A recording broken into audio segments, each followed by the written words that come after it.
Hi everybody, welcome. My name is Ken Janda. I have the huge honor to be the Dean of Physical Sciences here at UC Irvine, and I'm just delighted to welcome such a great crowd to hear Steven Chu. Especially a special welcome to our school supporters who help make things like this happen, but an even bigger welcome to the future anteaters who are here tonight.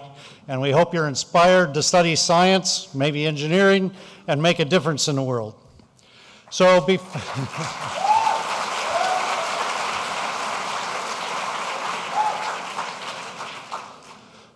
before Dr. Chu tells us how we can survive into the 21st century, I would like to introduce our provost, Professor Enrique Lavernia.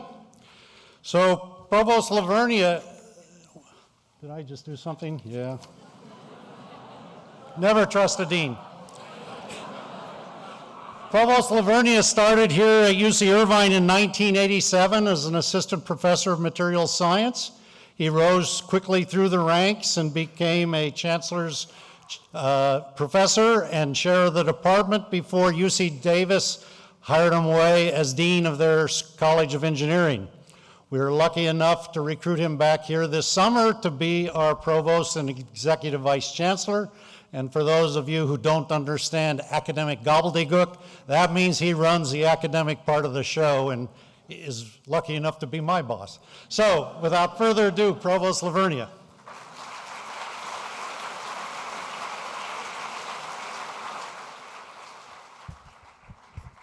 Well, good evening, everyone, and on behalf of the faculty, staff, and students of the UC Irvine campus, I want to welcome you to the second annual lecture honoring the memory of Fred Reines, our founding dean of the School of Physical Sciences. I'm particularly delighted to both thank and welcome Professor Steven Chu, who will be introduced officially in a few minutes.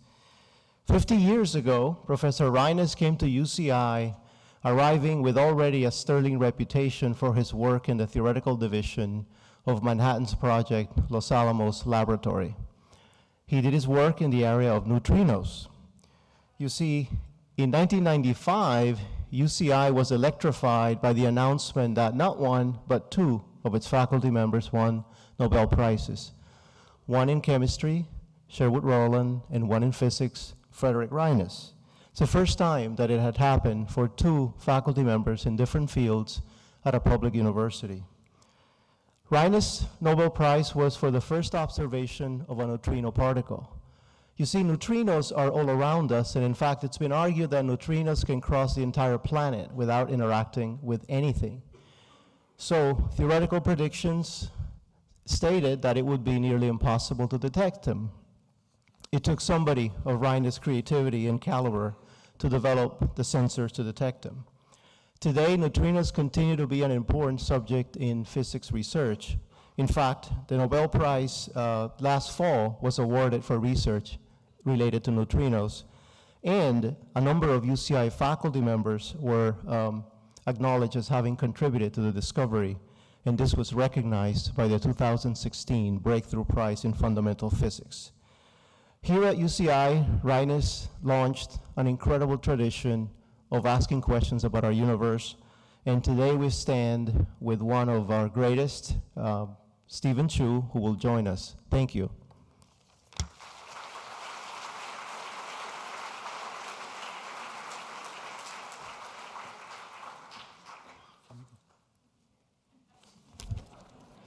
So to formally introduce Professor Chu, I'm going to call on Peter Tabarrok, the chair of the Department of Physics and Astronomy. So Professor Tabarrok got his undergraduate degree at Harvey Mudd College, his PhD at Caltech, where I think we met. Long story short.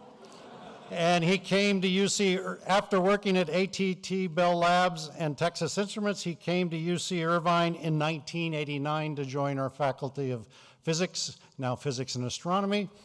Professor Tabarrok.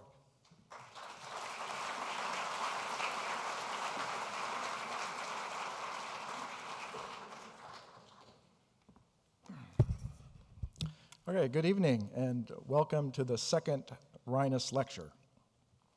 who's going to be given in a few minutes by Steven Chu.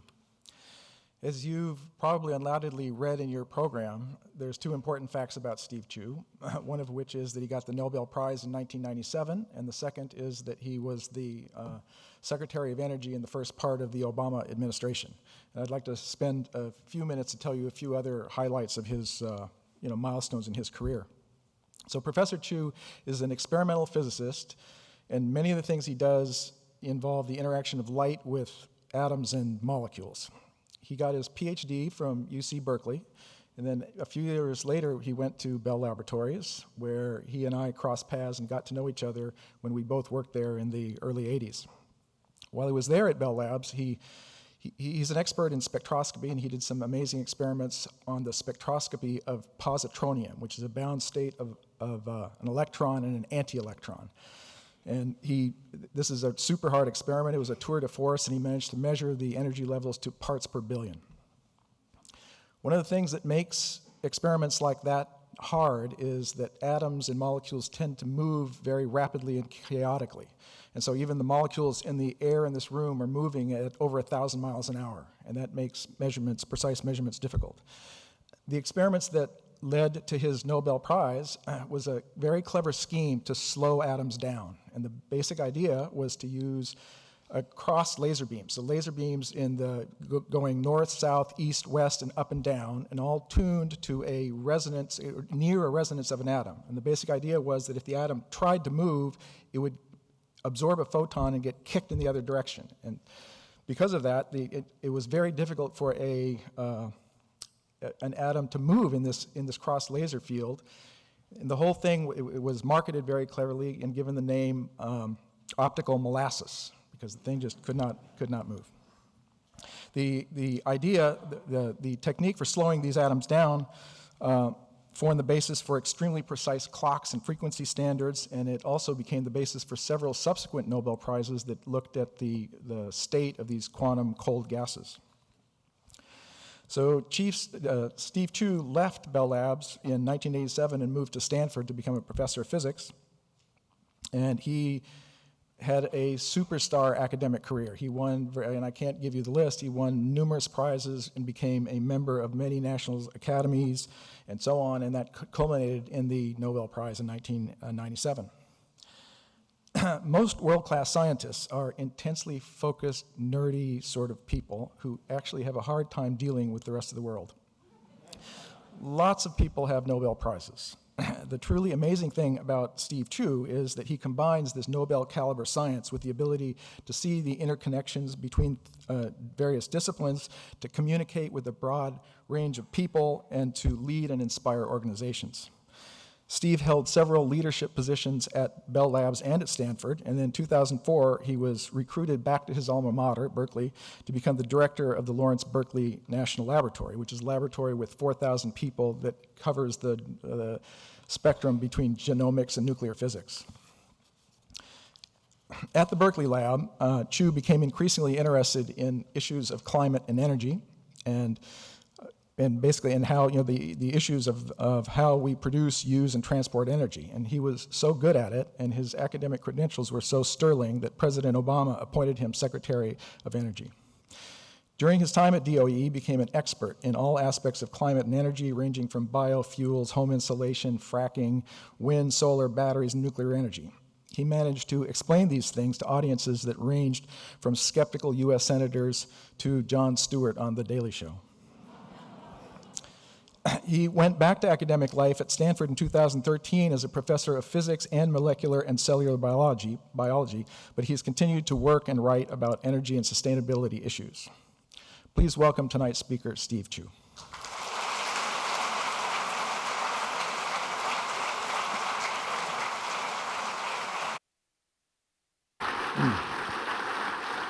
So, thank you very much. I'm going to reset my clock to know when I'm going to start. It's a pleasure to be here, to be visiting Irvine, seeing old friends like Peter, but also to give the Reines Lecture, who was certainly a giant in physics. You already saw the preview of what I'm going to be talking about. So I'm going to talk very briefly about the risks of climate change, particularly measurements, recent measurements that some of you may not know about. Spend some time talking about trends in oil and natural gas, and finally, how science and technology can really show the way. So here we go. So talk about the risks of climate change. So the first thing I want to talk about is the climate changing. And so this is some data taken between 1850 and 2000 and 15. And you look at this and you say, this is the average surface temperature of the land and the oceans over this period of time, and the temperature seems to be going up. At least you think it could be seen as temperature going up, but when I was in Washington, D.C. for 4 1/3 years, much was said about the following, that it's not going up. See, in the last 15 years or so, it plateaued. Now, remarkably, they didn't talk about this plateau, which is much longer, because if you did, you have to say something about what happened in between. So they just talked about the last 15 years. So, but there is a question, and one of the criticisms was correct. The climate models did not predict that this temperature would plateau as it did in that period of time. And so that was an issue. And so the climate skeptics would say, well, the climate models can't be trusted because they were predicting the temperature to increase and it didn't. Therefore, their predictions of the risks cannot be trusted, and so why worry? So let me tell you a little bit about this. What does this have to do with anything? Well, I spent a summer in 2010, a large fraction of the summer in Houston, helping BP stop an oil spill. It's not like the Department of Energy is actually mandated to help stop oil spills. In fact, we have no jurisdiction. I'd made a suggestion, the president had heard about it, and after one cabinet meeting early at the end of April, he says, Chu, get down there and help them stop the oil spill. Yes, sir. All right, so 1 mile deep in the ocean, oil and gas were coming out in great quantities. And there's something about this I have to remind you about, but you probably don't know. The surface temperature at the Gulf of Mexico during that summer was about 86 degrees Fahrenheit. It's like a warm bathtub. Where the oil was leaking out 1 mile deep, it was 1 degree centigrade above freezing. It stays that way all year round. The bottom of the ocean, and this is not the bottom of the ocean, this is only 1 mile deep, is cold. All right? So hold that thought. And so people began to suspect maybe the heat went into the ocean, and then maybe the mixing wasn't predicted well. So they said, well, let's drop some buoys, these yellow things. We don't drop him, we drop these things. And they're dropped from airplanes, and they take a surface temperature of the ocean and the salinity. Then they go down, and they go further and further down. And these series of these went 2 kilometers deep, and every 10 days they resurface, and they use this antenna, and they radio satellite the data to some central place. Well, if you just drop one, it's not good enough, because who would trust that? So you've got to drop a couple. These are the numbers. So these are the different countries participating in this. So in 1 degree latitude and longitude around the whole world, these things have been measuring temperatures of the ocean, not only the surface, but down to 2 kilometers. And to make a long story short, what came out was the following. This is a paper published in 2015. Between the years 2006 and 2014, because most of the ocean is in the southern hemisphere, not the northern hemisphere, it's seasonal, so the temperature goes up and down, up and down. But this is the temperature, the heat content of the ocean. And you will be happy and relieved to know that energy is conserved. What do I mean by that? The sun has solar oscillations every 11 years, but on average over 30 or 40 years, as measured by satellite, the average energy hitting the Earth is roughly the same. The energy leaving the Earth cannot be the same because the greenhouse gas effect is truly real. So less energy is being radiated. Where did it go? It went into the ocean. The climate models did not predict the subtle mixing time. It's a very long mixing time, 50 or 100 years. But the measurements say, at least energy is conserved. That's good. Okay, so do we understand everything about the climate? No, but we actually know the energy is conserved. Okay, another couple questions. Are the glaciers truly melting? Is the sea really rising? Short answer is yes, but let me describe how one measures it. You can measure it by going and taking photographs. If you were alive in 1941 and went to Muir Glacier in Alaska, this is what you would have seen in August of 1941. This is what you see in August of 2004. It looks different.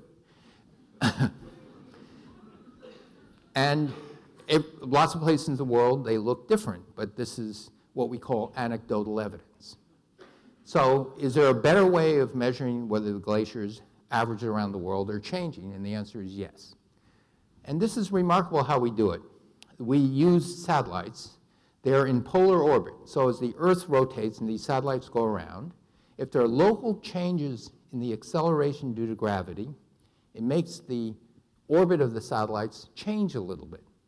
And you use a pair of satellites, and so as let's say these satellites are about to traverse over Greenland where there may be a changing ice sheet, their orbits may wobble a little bit, and so the distance, the height of the satellite orbits are measured by GPS. The distance between the satellites are measured to a small fraction of the width of a human hair. Okay, like 1/10 the width of a human hair. If you're, middle-aged, if you're younger, it's never mind. Anyway, so that measures changes in the acceleration due to gravity. There's another thing you have to measure, which is if the glaciers are changing, if something's changing, the height is changing, and so that also affects the local perturbation of gravity. So you have very precise radar and actually laser ranging to find out how the heights are changing. Okay? So these are the two measurements we use. This is what you see. This is a map of Greenland. Where you see red, you see an increase in mass. In case you're colorblind, you don't see red. Where you see blue and purple is a decrease in the local acceleration due to gravity. And you see a lot of purple. The resolution is summer, winter, summer, winter. This is 2002, 2012. The ice mass is decreasing. This is an exquisitely precise measurement. The scale here is a change in the thickness of this red arrow is 20 centimeters over 2 kilometers of ice. Okay? But the ice mass is decreasing, and it's accelerating the decrease in the ice mass. This is another recent data. I think this was published year 2009. This is Antarctica. This is the ice, the western shelf of Antarctica, losing lots and lots of ice. It was thought originally that the eastern part was gaining a little ice, but with the combined measurements, they say that's roughly the same. Lots of ice being lost. If ice on land slides off and melts, the sea level rises. And so the question is, how much does it rise? Again, we don't really know. However, and it's hard to predict. However, let's use history as a rough predictor of what might happen. And you ask the question, what happened in the last warm period? It was an ice age before that. The last warm period was 129,000 to 116,000 years ago. It was only 1 degree warmer than it is today. And by measuring the fossil record along the coasts around the world, and you have to average around the world because land rises, land subsides, so it's a global average. With 95% confidence, the sea level, 1 degree warmer than today, was at least 6.5 meters higher.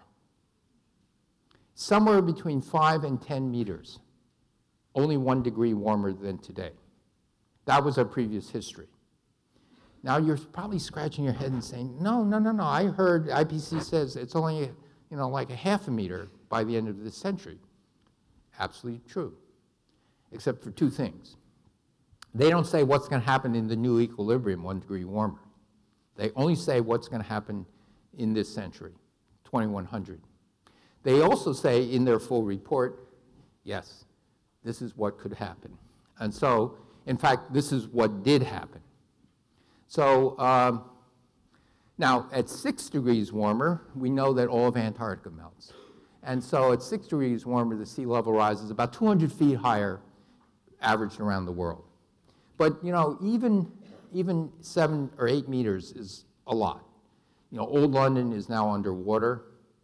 Harvard would be underwater. I just checked, and where would Stanford be? Well, we would have a beautiful bay view.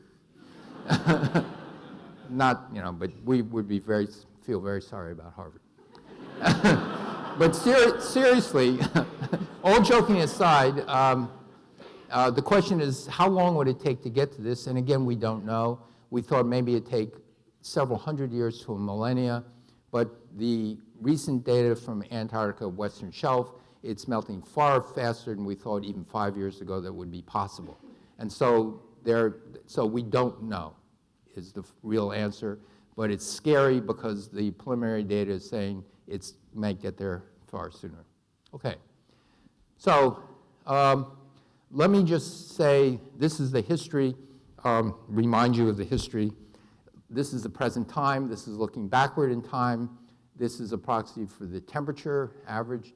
This is methane, carbon dioxide. By the way, we're up here today. So we're off the charts, not only for the last 800,000 years, but we're actually off the charts for the last 3 million years. Now, you can say, well, what happened here? This is a warm period. We're in another warm period. This was an ice age. You can't blame this on humans. So, of course, the climate changes, and it changes naturally. So what's the big deal? The big deal is, well, we're off the charts, and at a time that doesn't show up in geological times. So then the question is, does this have anything to do with, oh, by the way, this is what I mean by 1 degree, 1.5 degrees warmer. We're here, we're actually a little warmer than that. So that's the issue. Now I'm going to explain to you why we think this is not due to natural variations in the climate that we've seen the last not only 800,000 years, but millions of years ago. The climate of the Earth does change. So why all of a sudden are we the culprits? Why do you blame it on us when you didn't blame it on Neanderthal men and women, 50,000 years ago? And it has to do with something which I will explain to you. So before you can look at me, don't look at this just yet. In fact, I'll grab your attention. I have to explain to you about radioactive dating. So probably all of you in the audience, or most of you, have heard about radioactive dating like carbon-14. So let me explain to you how that works. The isotope of carbon, carbon-14, is made in the upper atmosphere due to cosmic ray bombardment of nitrogen, and it turns nitrogen into carbon. The carbon has a finite lifetime. It's 5,700 years. It decays. Okay, but during that time, that carbon diffuses down from the upper atmosphere down into the biosphere. It's taken up by everything, both inorganic and organic carbon. You and I have carbon-14 in our bodies, all right? But we're in equilibrium with our environment because we're taking in carbon, we're putting out carbon, we're doing all this stuff, we eat stuff, okay? Now suppose you die and they put you in a really good coffin for 1 million years. And you're no longer in communication with the rest of the environment. You're now sequestered somewhere down there. But your carbon-14 is gone because it's only 5,700 years, one lifetime. After 10 lifetimes, 57,000 years, it's gone. 1 million years, it's really gone. Now we take you up and we put you in a power plant, you and all your neighbors, and burn you as fossil fuel. If there's enough fossilized carbon that's been underground for more than 50,000 years, you're introducing carbon but not the radioactive component you're only introducing the stable component, like carbon-12, okay? It's a small effect unless you're introducing lots of carbon-12. And so here's the amazing thing. It also turns out, I won't go into this, carbon-13, a stable isotope of carbon, also is an indicator, but I'll just stick with carbon-14. This is the carbon dioxide emissions as you go in time from the beginning of the Industrial Revolution, going up and up and up, and carbon-14 is getting diluted down and down and down. Okay, but this is 1950. Well, we're not in 1950, we're in 2015, so why am I not showing you that data? Well, I'll show you the data. From 1950 to 2000, and this is 2010, something happened to the carbon-14 in the atmosphere. It just shot up like that. What's that due to? Hydrogen bomb testing. So the United States and the Soviet Union started exploding hydrogen bombs, and that carbon, and that introduced a lot of carbon-14 in the atmosphere. They're exploding mostly in the northern hemisphere. And so this is the northern hemisphere, and this is just summer-winter variations. The resolution was that good. There's a delay in the mixing time between the northern hemisphere and the southern hemisphere. It was about 1 year. And so you see the southern hemisphere picking it up. Then this carbon-14 gets absorbed in the ocean. Most of the carbon emitted by fossil fuel, over half of it gets absorbed in the ocean as inorganic carbon by carbonates. Soda water is acidic. And so the ocean begins to absorb the carbon. It's declining. Everything looks pretty good. And so here's where we are. But then you look at the rate of decline of that, and you say, is that consistent with just the carbon-14 being absorbed from all those above-ground nuclear tests and it being absorbed in the ocean? Is that matched? And the answer is no. It's decreasing too fast. What does it match? It matches this mixing plus the amount of fossil fuel to within 20–25%. You just count up the amount of carbon we put in the air with fossil fuel, it matches. Okay? So this is what we call the smoking gun. There's several smoking guns that say this carbon couldn't be carbon going into trees, the trees die, the microbes recirculate it back in carbon dioxide and methane, goes back into, that has a 100-year time scale. Oceans, hundreds to 1,000-year time scale. Okay, but remember, carbon-14 has a 5,700-year lifetime. So you would have had to have put it away for many tens of thousands of years to millions of years and have it reemerge. Stuff like this which says it appears to be human this time. Okay? It cannot be natural cycling. All right, let me continue. This is, seems like a non sequitur. This is tobacco use US, 1900 to 2005. In 1900, we did not smoke much as a country. This is the per capita consumption of cigarettes among males, peaked around 1960. During its peak, the average consumption of cigarettes among males was 225 packs a year, including the non-smokers. Averaged over all males, it was 225 packs a year. There's 365 days in a year, just in case you want to, more than a pack, half a pack a day, average. In the 1940s and 50s, something started to happen. An extremely rare cancer became a prevalent cancer, lung cancer. And so the medical community said, what the heck is going on? All of a sudden people are starting to keel over from lung cancer, males.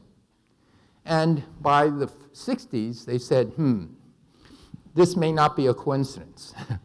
And by 1964, the Surgeon General said there's enough epidemiological evidence. That means just based on correlations of things, and when you try to rule out other correlations, that we think that cigarette smoking causes cancer.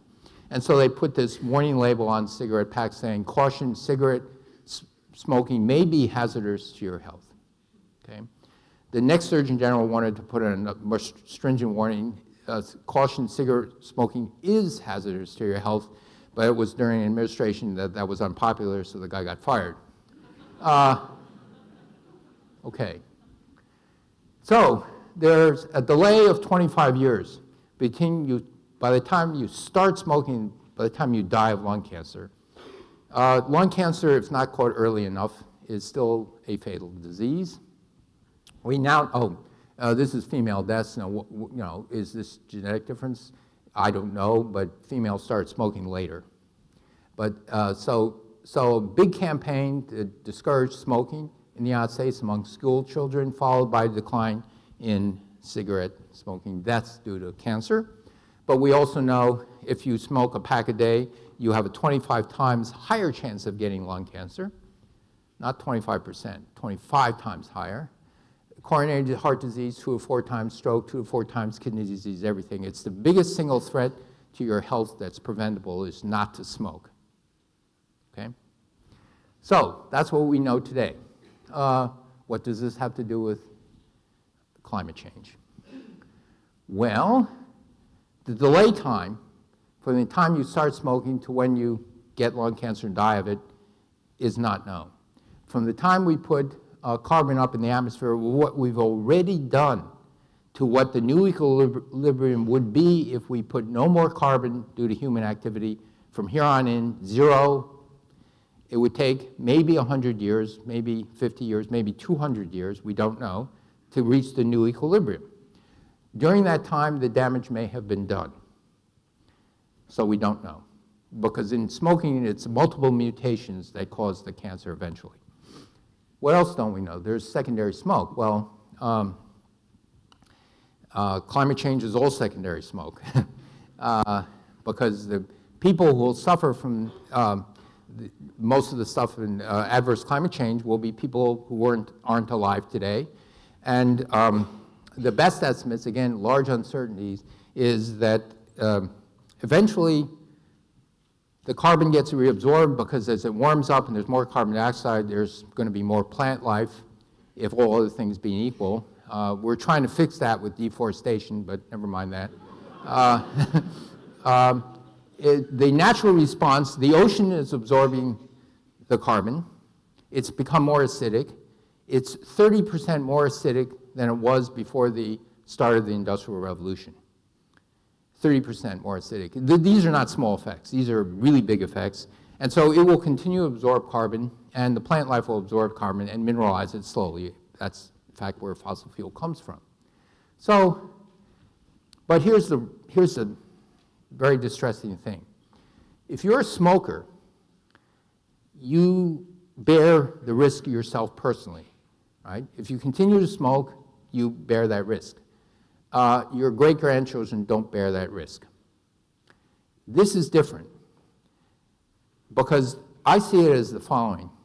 I like smoking, and there's no proof, absolute proof, that all these bad things may happen. And so since it's just, theory, why should I take a hit in my lifestyle? Smoking relaxes me. And, what happens to my great-grandchildren? Not my problem. Okay, so that's so far what society has chosen. Not my problem. And not only not my problem, it's forget about your great-grandchildren and great-great-grandchildren. The ones halfway around the world will never meet, not my problem. So this is a problem. Okay, so, all right, there's all sorts of things that could go wrong.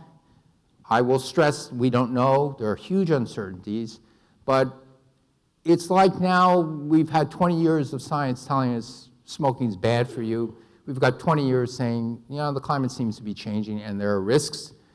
So what are the choices? Maybe not be bad for everybody, but on average, the choices are it could be bad, it could be very bad, or it could be catastrophic. Okay? It's not, it's okay. Or it's going to be better. All right. Here's another thing that's a little bit scary to me.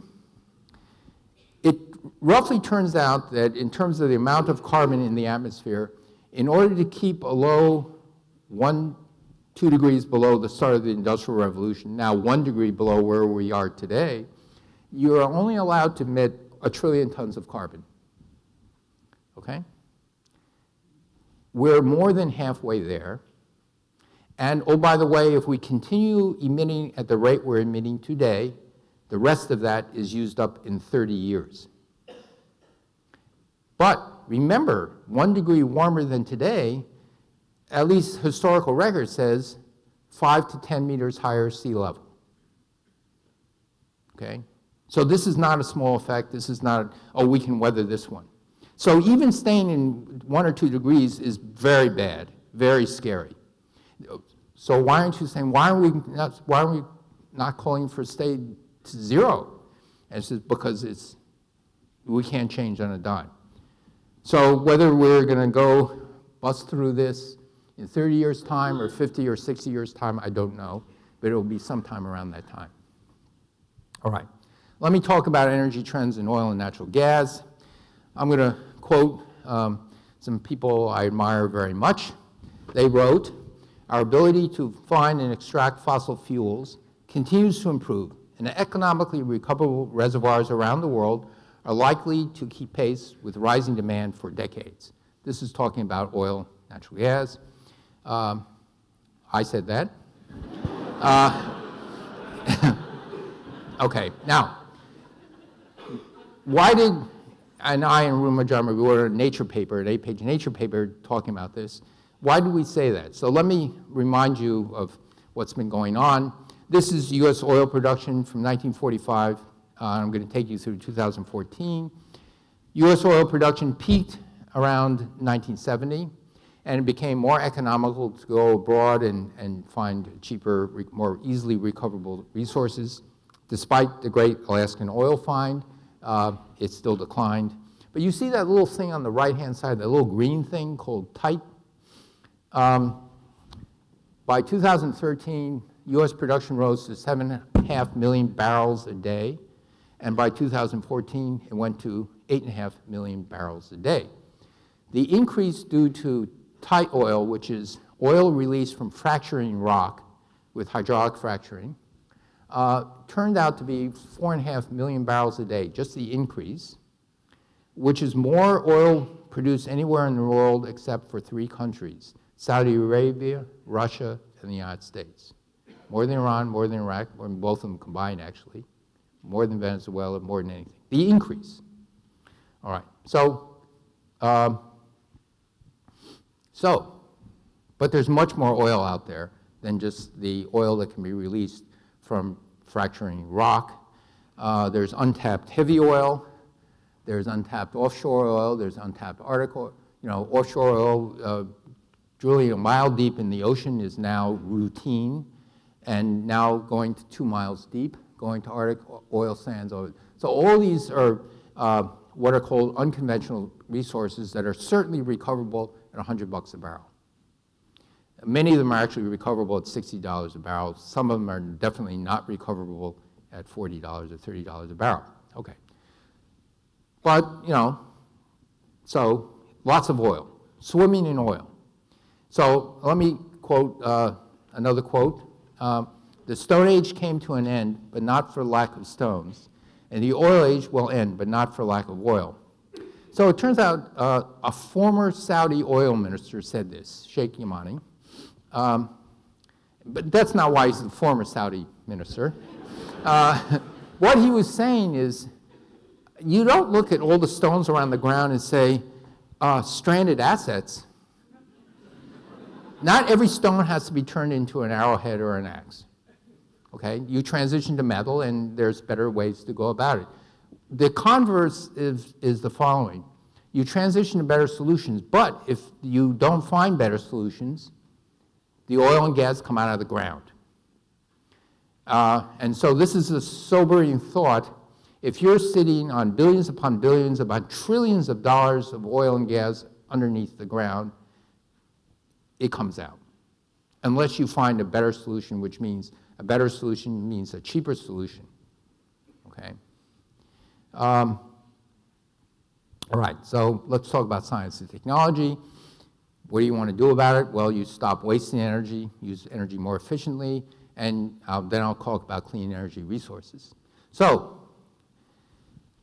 this is a paper that my colleagues and I published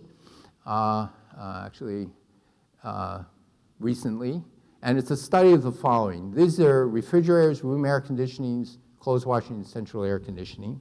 Let me see if I push the button too fast. Here we are.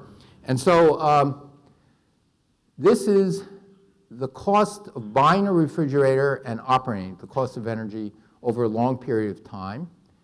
And I'm plotting this in terms of the cost every time you double the number of shipments of refrigerators or washing machines or whatever, the cost goes down by a certain percentage, whatever it is. This is called a learning curve. And so what are these arrows? These arrows are times when, starting with California, appliance efficiency standards started to be introduced.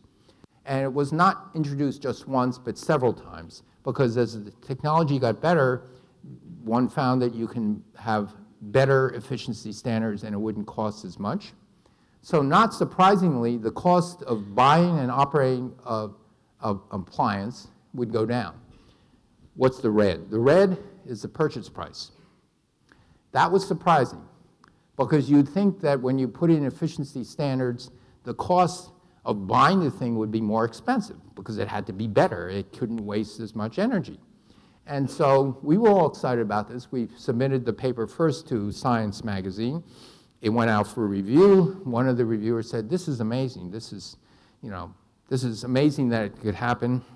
And of course it should be published." The other two reviewers said, "I don't care what these people say. This is impossible." But it's data. No. So then I realized that physicists and economists think differently.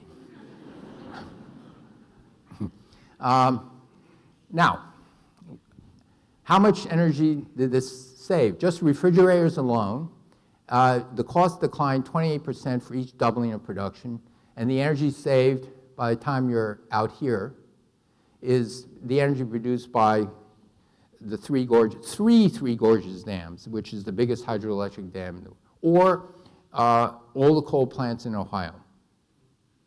It's a big deal. And not wasting energy, but you're saving energy. So I'm a professor. Here's a surprise quiz. How many free market economists does it take to change a light bulb? None. If the light bulb needed changing, the free market would have done it. So, so the reaction among the free market economists was, this is impossible, because how could manufacturers manufacture a more expensive refrigerator that wasted more energy? Therefore, this may work in practice, but it doesn't work in theory, so it must be wrong. Fine. Okay. I can theorize about why it happened. The theory goes something like this. A new standard means you go back to the drawing board and you design a more efficient thing, a better compressor, a smaller compressor, better insulation, things like that. But that's just theory. The fact is, this is what the cost did. And that's the only, in the last analysis, that's the only important thing, that efficiency standards actually drive innovation that makes the cost of the appliance less money. All right, so let me talk about, and this is true of many, many things, but let me talk about clean energy sources and wind energy. This is a wind map of the United States. We have some of the best wind in the world. This is Canada, this is the United States, good wind offshore. The map doesn't have fine enough resolution. This is Washington, D.C., where there's lots of wind, but it's, when I was Secretary of Energy, I wasn't allowed to say stuff like that. So, but anyway, we have great wind in places around the world. This is the cost of wind power generation. It had a little bump upwards. There's a supply bump as it got to be really popular, but it's working its way out. It's going down.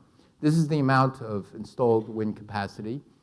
The amazing thing about wind farms today in the United States, in the Midwest, is when you build a wind farm, you have to raise couple $100 million. It's not to build a big farm. Before anyone gives you a couple $100 million, you have to have a contract that says a utility company or several utility companies will buy my wind at a certain price. The price is now less than 2.5 cents a kilowatt hour. New natural gas, if you built a new natural gas plant, and if the cost of natural gas were $4 million BTU, which would be historically way low, it's now, in case you're wondering, it's even less than 3 at the moment. But no one expects natural gas to be less than something around then in the coming decades. It's more money. Okay, now there is a wind production tax credit for this. If you back that out and try to estimate it, they're comparable. So wind today in the best sites in the United States is going to be better than natural gas, certainly within a decade. Okay? The technology is getting better. These are the standard heights where it used to be 80 meters, and the best wind sites are only a very, very small fraction of the, let's see, where am I talking about? Here. So you have, this is all the landmass of the United States, taking away the national parks and everything else. And the really good wind sites, there's only a very small fraction that have, let's say, 30 or 40% duty cycle. But the turbines are going up higher. They're getting more reliable. And so at this height, you can have 45% duty factor. That means the turbines are spinning 45% of the time, a reasonable fraction of the United States. And when you go to 140 meters, you can get 50% duty cycle in a large fraction of the United States. And they're getting more reliable. So because of the technology, the turbines are getting better. The ones offshore are getting bigger, faster. This is an offshore 6 megawatt. A single turbine can generate 6 megawatts of electricity. The standard is going to 7.5 megawatts. This one happens to be 154 meters in diameter. That's 1.5 soccer fields. Or compare the Wright brothers' first flight, which was only 36 meters. So many hops across, much bigger than a 747 or an Airbus 380 in terms of wingspan. These are very, very big. Also getting more reliable, cheaper. But it's 2.5 times more costly. The duty cycle could be 50%. So it's really how do you make these last for 20 or 30 years in a marine environment is going to be the crucial thing there. Solar energy, also very good. So cost of solar modules between this is a supply bump of silicon shortage, but between this peak and down here, the cost of solar modules dropped to 1/5, only 20% of the cost in 2006 to where they are today. If you go back to and start the clock when they first actually began to get deployed, the cost decrease has been more than 99%. That's a lot. Actually, 20% of what it was 6 years ago is a lot. Think of buying a car instead of $30,000 or $20,000, it's $4,000. Okay, so it's plunging. The solar contracts are actually getting very, very good. They're becoming competitive with new natural gas as well. The newest contracts being signed are 5 cents a kilowatt hour. Fantastic. And it's going to go down by at least a factor of 2. So renewable energy, wind and solar are decreasing a lot. All good news. The solar map of the world is pretty good. We don't have the best, but we're very, very good. And so what about the United States and solar? We didn't really do much solar. It bobbled along 1990, and the amount of electricity generated was essentially flat, which means no new solar was ever deployed until around here, and then something happened. Well, a couple things happened. Now,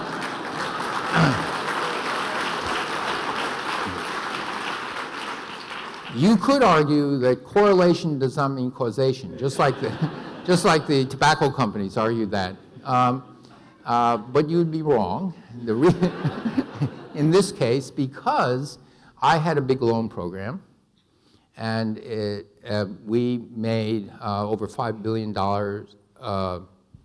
$10 billion of loans that I had to sign off on. The famous failure was Cellular. It was a solar manufacturing company that went bankrupt.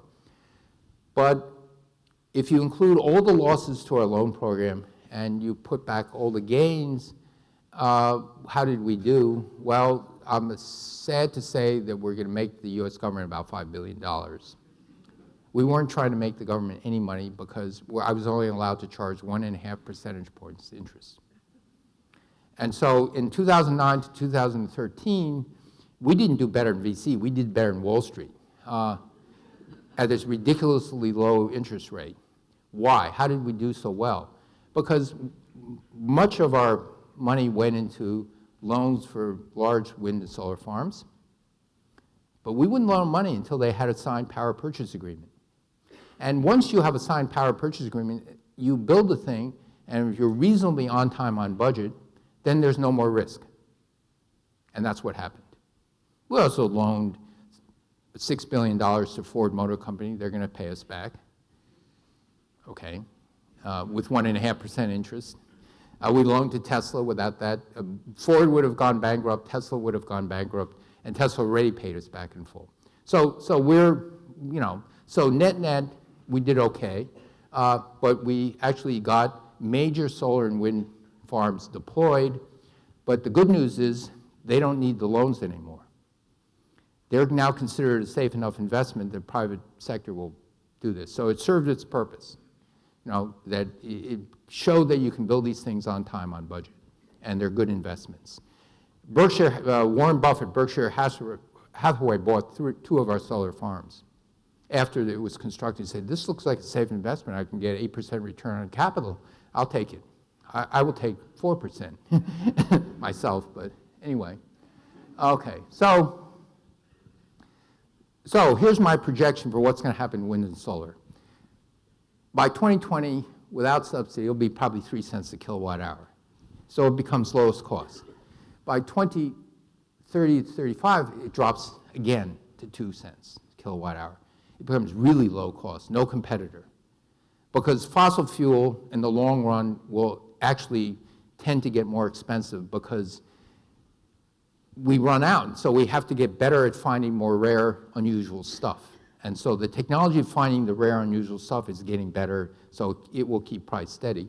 But this stuff keeps on getting cheaper because the fundamental fuel is sun and wind, and that fuel is free.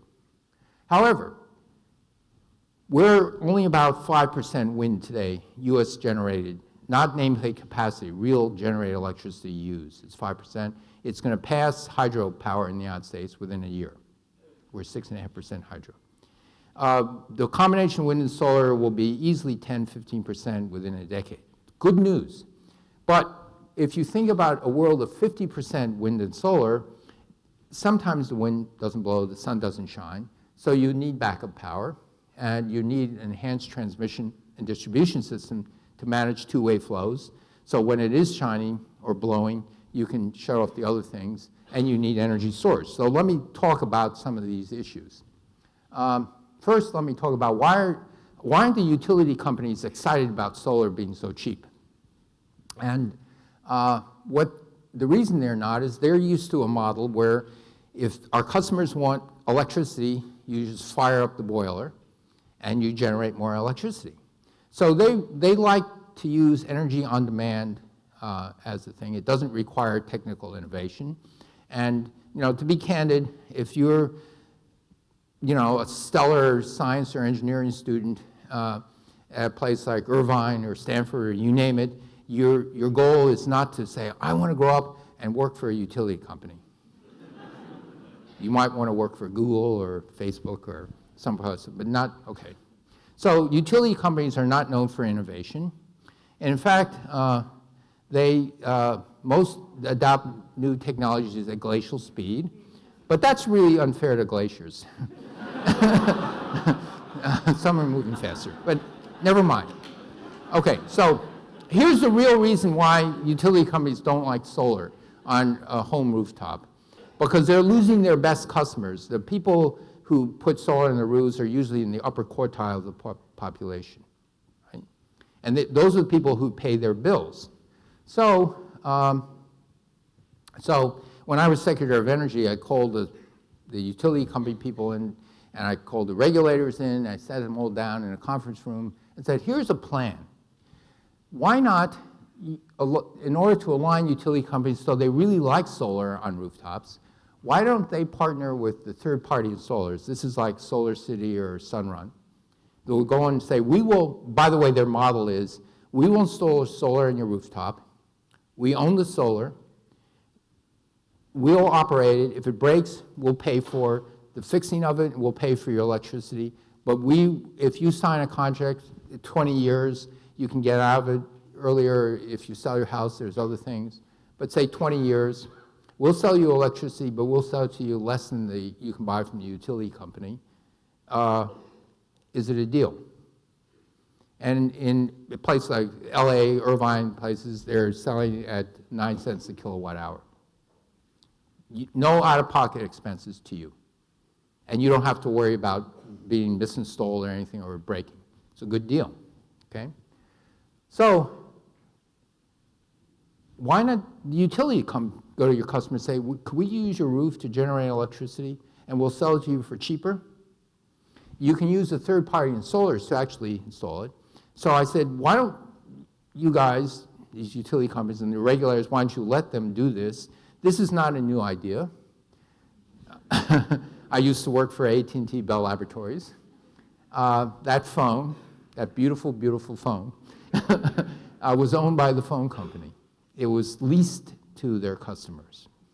And if it broke, they fixed it. And you notice those things never broke. They really didn't break for 20 or 30 years. They just, you could slam them on the floor, you can do all sorts of things. The only thing that broke was that cord. As soon as they stopped owning it and stopped leasing it, but you owned it, they suddenly broke every 2 years. But never mind. The point is that the utility company went behind the meter, but they could actually own the thing. And so why not let the utility companies own the solar and the batteries in the garage? What's in it for the homeowner? They get to buy electricity for less money. And within a decade, batteries are going to get really cheap. Now, 12 kilowatt hours of local storage. If you have a major blackout, what do you want? You want to be able to turn your LEDs and compact fluorescent light bulbs on. You can't run your air conditioner, but you can run a fan. You can run your refrigerator, and you can operate TVs for a couple hours.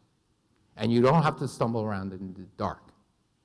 So to have blackout immunity at that level for a week is pretty good, okay?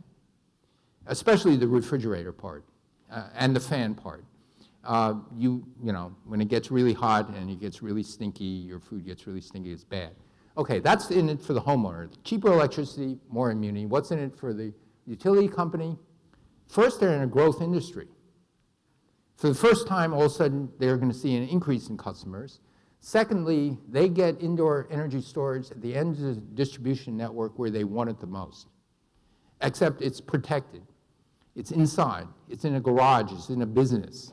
It's not outside in the rain where, you know, all sorts of things could happen. So that's what's in it for them. I'm going to talk a little, let me talk about transmitting and distributing electricity. So the United States was the first country that actually had electrical power stations. It was Edison. He wanted to generate electricity to provide electricity so people can buy his light bulbs. And so that was the first power plant. Tesla was a competitor with Westinghouse as to whether you're going to use AC or DC, and Tesla won. We use AC because you can go to high voltage and transmit it.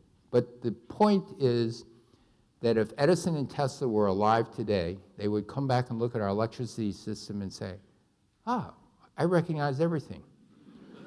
The transformers, the generators, everything. If Edison came back and looked at an LED light, what's this? If he looked at an iPhone or an iPod, what's that? But all the other stuff, sadly, oh yeah, that's all my old friends. I haven't changed in 100 years. So, We generate electricity locally, we use it locally. In order to use renewable energy in the most efficient way possible, you go to where it's best, where the wind is best, where the sun is best. In China, that's what they're doing. These are the high voltage, ultra high voltage electrical grid lines they're installing in China. This is their grid plan for 2020. How are they doing? Well, they've installed over 60 gigawatts of the highest voltage AC and DC lines in the world. By 2020, their current investments in just transmission lines will be $350 billion for one company state grid. From now until 2020, $350 billion in new lines. This is about how much we need for the entire United States to rebuild our electricity system. Except the regulators don't want to give us money for that, but China's managing to do this. I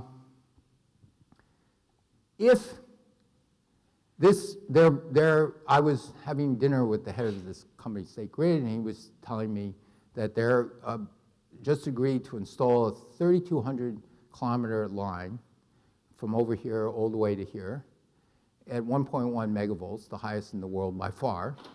Less than 5% of the energy would be lost in transmitting that distance, 2,000 miles, over 2,000 miles, okay? If the highest voltage lines in the United States would transmit, 85% of the energy would be gone. We simply do not transmit energy 1,000 miles in the United States. It's all generated and used locally. And if you look at the wind map, you look at the solar map, we should be moving it 1,500, 2,000 miles. So that's something. Okay. I just want to mention it's this backup generation power. I can easily see by mid-century, 2050, we could be 50% wind and solar, but we cannot be 100% or even 80%, because we have summer, winter, we have times when we have bad periods of weather. So if you had a quarter of it fossil and a quarter of it nuclear, then 3/4 of it's carbon free. And so now nuclear is a bad word for many people, especially in California and the Pacific Northeast and other places. But let me just remind you of one thing. If you look at the number of people killed per unit of electricity generated, say per terawatt hour, for one death associated with nuclear, this is the number of people that die from coal, from mining plus polluted air, okay? Per unit energy, not we generate much more by coal. So the same amount of electricity generated. Oil is a little bit better. Nuclear has the risk of about solar. How do people die of solar? Well, they're construction accidents. You know, they can die in a pickup truck as they install the stuff. So anyway, and these deaths do not include future deaths due to small particulate matter or climate change.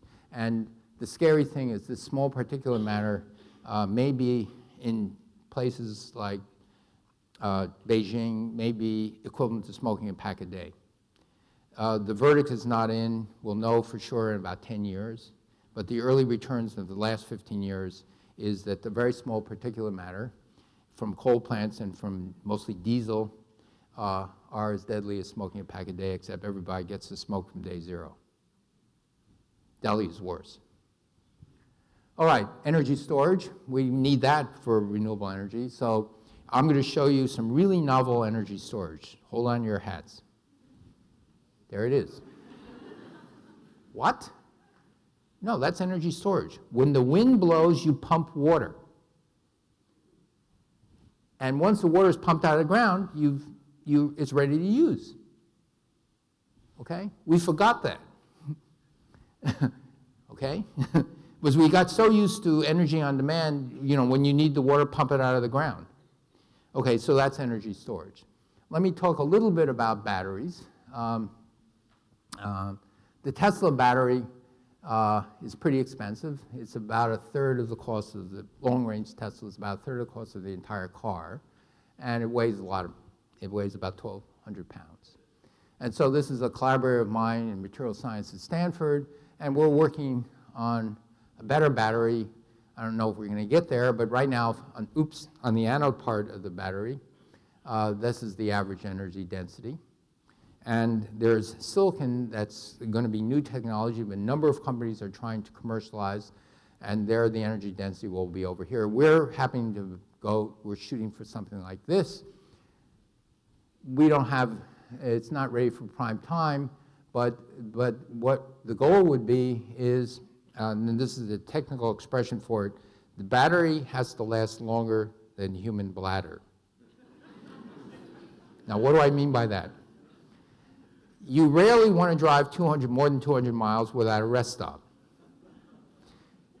While the battery is charging, you're discharging. If the time it takes is about the same, you don't care, okay? So is it possible to get you to charge up 100 or maybe 200 miles in 5 or 10 minutes? And the answer is we don't know. That's the goal. And you're within a factor of 5 of this or 10 of this for sure. But if you could charge 100 miles in 15 minutes, which is totally achievable, then you don't really care anymore. Because if you have an electric vehicle that costs the same as a conventional vehicle, that can go, let's say, 300 miles, you might not ever want to go back to a conventional vehicle. Because in an electric vehicle, you can take out your smartphone and you can say, I want to go for a ride or I want to run an errand, get my car ready. If it's hot in the summer, it cools it down. If it's cold in the winter, it warms it up. And it calls you back in 1 minute or 2 minutes and says, we're ready, are you coming? In a gentle way. And then you get into a conditioned car, okay? And you can't do this in an internal combustion engine car because the carbon monoxide is bad for you. But in a battery operated thing, especially when it's plugged in, you actually want to condition the environment before you get it. So there's all sorts of things you can do with electric vehicles. You've got to reduce the price. You've got to make a lot of other things happen. Will this happen? I don't know when it will happen. It will happen, whether it's 10 years from today or 15 years. It won't be 5 years because it takes 5 years from the time it gets into a company to the time a car manufacturer will put it in a car because of the safety issues, okay? It has to be really tested very, very well. But, you know, I'm hopeful. What about summer-winter storage? Batteries aren't going to do summer-winter storage. So what do we need for summer-winter storage? Well, remember, 20 years from today, electricity by renewables is going to be really inexpensive. Really, really inexpensive. So let's bank on really cheap electricity. Can you turn that electricity into hydrogen? And you can capture carbon dioxide from a coal plant, a cement plant, a natural gas plant, a steel plant, coking plant, and maybe even the air, which we may need. And you bring that carbon dioxide with the hydrogen and make a liquid hydrocarbon. The advantage of a liquid hydrocarbon is immense because you can put it on a tanker and you can ship it anywhere around the world. Oil ships for about $1 a barrel anywhere in the world. And so the long-distance transmission line, transcontinental, across the Pacific Ocean, across the Atlantic Ocean, is a tanker. When the fuel arrives at the country, you put it in storage tanks. And so that's also good because you can store we have 6 months of oil reserves in the United States, just in case there is another oil shock and there's another oil embargo. So the developed countries have roughly a half a year supply of oil. You can have a half a year supply of electricity generating fuel as well. So what do you need to do this? First of all, I like it because you're recycling carbon. So you take carbon, you turn it into fuel, you generate electricity, you make a liquid hydrocarbon for transportation, you recycle the carbon. So you have the captured carbon dioxide and you take cheap energy is clean forms of energy, and I don't care whether it's electrochemical, photochemical, biochemical, thermochemical, and can you make hydrogen? You need to make hydrogen about $1.50 a kilogram, we're about $5 a kilogram, so it's not competitive. So all this has to be done at this price point. When it's that price point, you've got what Sheikh Yamani was afraid of or dreaming of, depending on your point of view. You have a better solution, okay? So now, we don't have the technology for this today. This is the real challenge of the 21st century. Solar and wind are on track to become super cheap, but you need a liquid hydrocarbon to be shipped around the world and made from cheap, clean energy. Once you have that, then you can go off nuclear, you can go off fossil, you can go off everything else, okay? But you need that. All right, so I'm going to wrap up. I'm already an hour. And so while I was Secretary of Energy, I started a number of things, a very innovative funding program called RPE, a revitalized a solar program, EV everywhere is electric vehicles everywhere. And I used to tell the folks at the Department of Energy that I recruited and my recruits helped recruit, that the greatest danger for most of us lies not in setting our aim too high and falling short, but in setting our aim too low and achieving our mark. That's something I tell my students and postdocs in my group. Michelangelo happened to say that. But if you go through life and you haven't failed, that was your single biggest failure in your life, because you didn't try hard enough. You should fail 3/4 of the time, but fail fast and move on. Now, I really enjoy being Secretary of Energy. My wife, after 4 years, she moved with me to DC, and she said, you know, Steve, no one's irreplaceable, not even you. I know you want to stay another term, I know, or at least a couple more years, but it's time to move back to California, and I'm going. All right. So, especially in the same breath as no one's irreplaceable. So, so now, so there's parts I didn't like. The part I liked the least was having to deal with the press, because they are always trying to play gotcha. You know, they're trying to take a quote out of context, and if you don't give them a quote out of context, they kind of tend to make up stuff. And anyway, so finally, and I told the president, I'm sorry, you know, my wife is, I understand. So we talked about what to do. You know, I left, but he knew a couple months beforehand. But finally, February 1, I announced to the public that I was stepping down, and wrote this long letter that you can Google to the employees about this. And then February 7, 6 days later, The Onion came up with this story. And the story is, hungover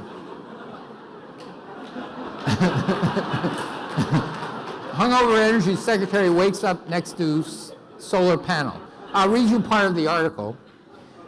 Sources have reported that following a long night of carousing in a series of DC watering holes, Energy Secretary Steven Chu awoke Thursday morning to find himself sleeping next to a giant solar panel he had met the previous evening. Going on saying, I didn't even remember the manufacturer's name.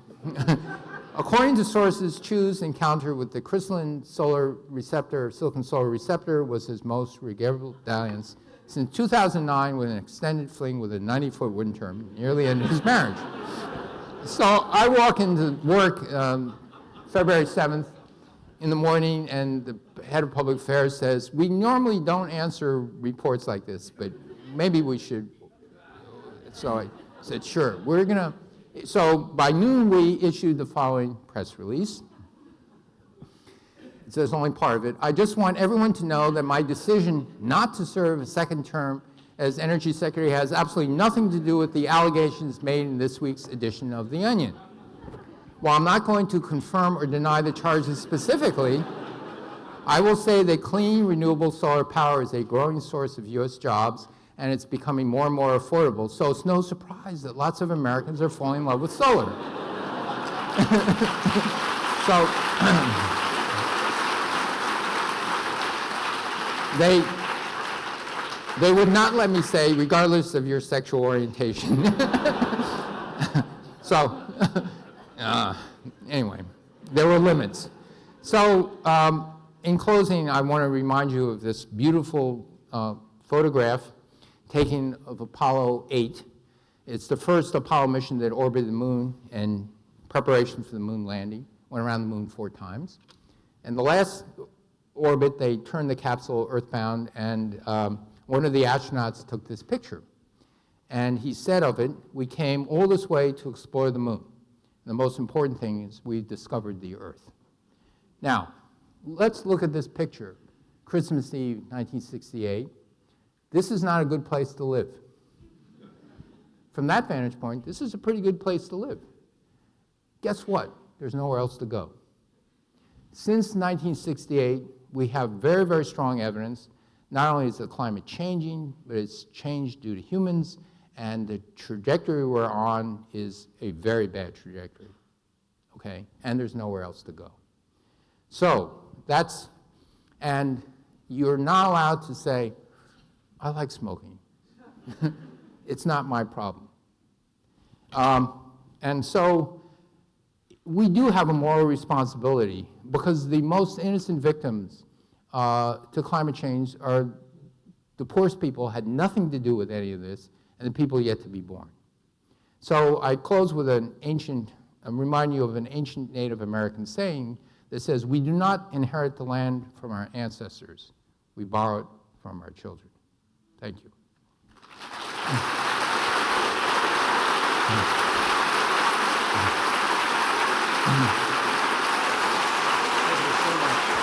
So, because it's a little late, we're going to skip questions and answers, but ask the kids to come to take a picture with you. Is that okay? No, well, it's up to you. We're having a debate as to whether, because we're running a tightly scheduled thing, as to whether we should just move on or answer a few questions or answers. Questions?